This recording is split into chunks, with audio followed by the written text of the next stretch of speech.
Delhi rape murder case में अब लोगों का गुस्सा जो है वो फूट गया है। आरोपियों की गिरफ्तारी को लेकर धरना प्रदर्शन, स्थानीय लोगों ने सड़क को जाम किया। हैवानियत के बाद आरोपी नौशाद फरार। नौशाद की तलाश में अब दिल्ली पुलिस की 6 टीम जुट गई हैं। तो बड़ी खबर आपको बता रहे हैं, लोगों का गुस्सा फूटा है। स्थानीय लोगों ने सड़क को जाम किया है। हैवानियत के बाद आरोपी नौशाद फरार। फिलहाल पुलिस की 6 टीम इस नौशाद की तलाश में जुटी हैं। तो बड़ी खबर आपको इस वक्त की बता रहे हैं, जहां दिल्ली में नाबालिग के साथ, एक मासूम के साथ रेप और मर्डर और सूटकेस में उस नाबालिग को छोड़ा था।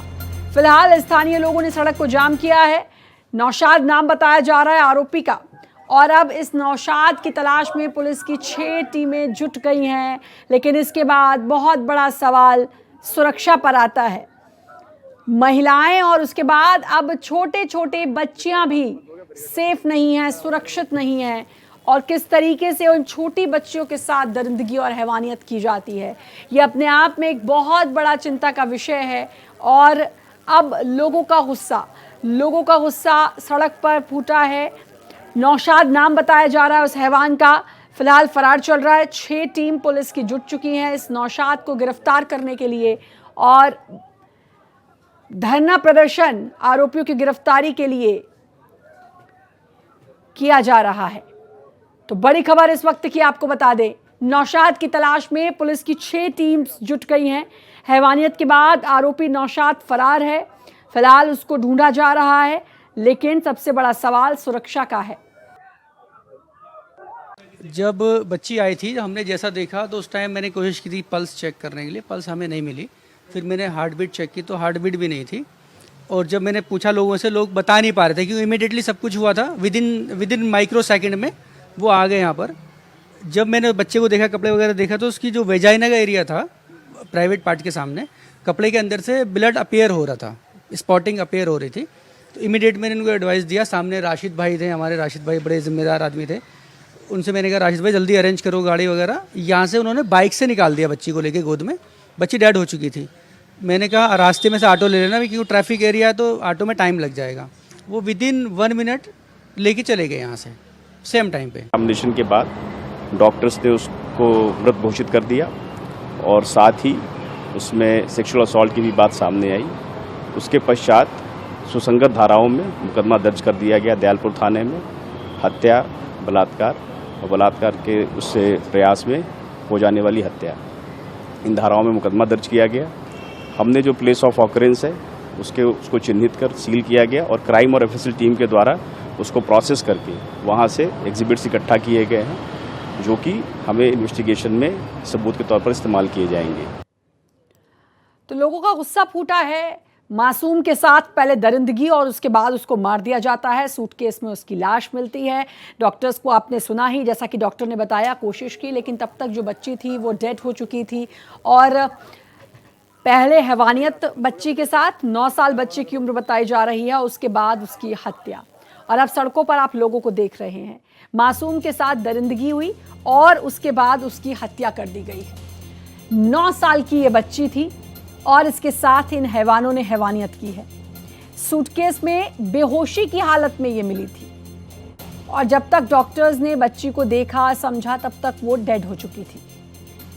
मेडिकल जांच में रेप की पुष्टि हुई है, और चेहरे पर भी चोट के निशान पाए गए हैं। रमेश हमारे साथ, हमारे संवाददाता जुड़ चुके हैं। रमेश, ऐसा मामला जिसके बारे में बात करते हुए किसी के भी रोंगटे खड़े हो जाएं, और महज 9 साल की बच्ची, इसके बाद सबसे बड़ा सवाल सुरक्षा पर आता है। पहले बहुत दिल दहलाने वाली घटना है, और जिस तरीके से बच्ची को मार के और उसको अटैची में पैक करके उसे कहीं ना कहीं रात का इंतजार किया जा रहा था कि रात में हो, और क्योंकि त्योहार का दिन था और लगातार लोगों की नजर थी आने जाने वाले गली पे, तो उसी का नतीजा था कि जैसे ही ये घटना घटी, उसके बाद, उसके कुछ घंटों बाद ही जब बच्ची की तलाश शुरू हुई, तो ये हुआ कि जो वहीं मतलब जहां बच्ची का मकान है, उसी से 5 मकान बाद उस आदमी का मकान है दूसरे साइड पे। वो ये हुआ कि इसी आदमी के साथ, क्योंकि वो एक्चुअली क्या है, बहुत कंजेस्टेड मोहल्ला है, और वहाँ पे हर आदमी एक दूसरे को जानता है, पहचानता है। तो बच्ची जो शख्स है जिसने इस अपराध को अंजाम दिया है उसको लगातार अंकल कहती थी, और वो बच्ची बर्फ लेने जा रही थी अपनी दादी के लिए, और गर्मी बहुत है इसीलिए दादी ने भेजा था कि बर्फ ले आओ, और उसी बीच उसको बहला फुसला के उस आदमी ने उसके साथ गलत काम किया और उसके बाद बेहोशी की हालत में अटैची में बंद कर दिया। और उसी का नतीजा था कि बच्ची का दम घुटने से मौत हो चुकी थी। क्योंकि जब वो हॉस्पिटल, डॉक्टरों का कहना था, जब डॉक्टरों से मैंने बात की, उनका कहना था कि जब हॉस्पिटल में बच्ची लाई गई तो उसमें मर चुकी थी, वो बच्ची की डेड बॉडी थी। हम लोगों ने उसके पल्स चेक किए, पल्स नहीं चल रहा था, साथ ही साथ उसके प्राइवेट पार्ट में ब्लड के रिस रहा था। तो उसके बाद उन लोगों ने तुरंत उनको मोटरसाइकिल से हॉस्पिटल भेजा, सरकारी हॉस्पिटल, जहां पे इस तरह की घटना के बाद फिर पॉक्सो के तहत FIR किया गया। 9 साल की बच्ची थी। पॉक्सो एक्ट का ये पूरा मामला है। रमेश, इसके बाद मैं जानना चाहूंगी कौन कौन शामिल था, क्या नौशाद के अलावा भी और आरोपी हो सकते हैं, क्योंकि अब CCTV कैमरे की मदद से आरोपियों की तलाश की जा रही है। नौशाद कौन था? जैसा कि आपने बताया कि ये बच्ची इस हैवान को अंकल कहती थी, लेकिन इसने कितना हैवानियत वाला काम किया? क्या कुछ पुलिस अब तक जुटा पाई है इस पूरे मामले में? देखिए, तलाश जारी है। पुलिस की 6 टीमें हैं जो लगातार सर्च कर रही है, और ये कुछ अपराधी प्रवृत्ति का आदमी रहा। जैसा कि मोहल्ले के लोगों से जब मैंने बात की तो उनका कहना था कि इसका अपराधी प्रवृत्ति का इतिहास रहा है। इसने घर में भी महिलाओं के साथ, जो रिलेटिव्स हैं उनके साथ भी इस तरह की घटनाएं करने की कोशिश किया है, तो इसलिए बहुत अलर्ट रहता था परिवार। पर जिस तरह से इस बच्ची के साथ हुआ और उसके बाद उसकी डेड बॉडी को ये लोग मतलब कहीं हटाने के चक्कर में कि थोड़ा अंधेरा हो जाए, थोड़ा लोगों की, क्योंकि मैंने पहले बताया त्योहार का समय था और बहुत कंजेस्टेड इलाका है वो जो गली है, गली नंबर D2 नेहरू विहार में। क्योंकि मैं वहां गया था तो वहां मैंने देखा कि किस तरह कंजेस्टेड है, और उसमें वो आदमी खुद भाग जाता है। और बाद में जब लोग पूछताछ होती है, मोहल्ले में किसी ने देखा, तो उसमें एक मोहल्ले के एक आदमी ने जो उस समय उस बच्ची को उस आदमी के साथ देखा था, वो बताता है किसी के घर के पास मैंने देखा था। उसके बाद उस घर में ताला लटका हुआ रहता है, तो उस ताले को तोड़ा जाता है। ताले को तोड़ने के बाद एक अटैची मिलती है, जिस अटैची में से भी रिस रहा था। तो उसके बाद जब वो अटैची खोली जाती है तो पूरा परिवार हक्का बक्का रह जाता है। लोगों तुरंत लेके उसको भागते हैं। बगल में ही उसी गली में हॉस्पिटल है, एलिना हॉस्पिटल ले जाते हैं। वहाँ के दोनों डॉक्टरों की, जो मेल जो डॉक्टर थे उनसे भी और फीमेल डॉक्टर उनसे, क्योंकि बच्ची का मसला था और उसके प्राइवेट पार्ट से जो खून रिस रहा था, उसके नाते डॉक्टर एलिना ने भी देखा। उन्होंने भी बताया मुझे कि वो बच्ची जब यहाँ आई तब उसकी डेथ हो चुकी थी। लेकिन सबसे बड़ा सवाल यहाँ पर सुरक्षा का है। जब एक बच्ची सेफ नहीं है, महिलाओं की सुरक्षा की बात की जाती है, लेकिन छोटी सी बच्ची तक सेफ नहीं है।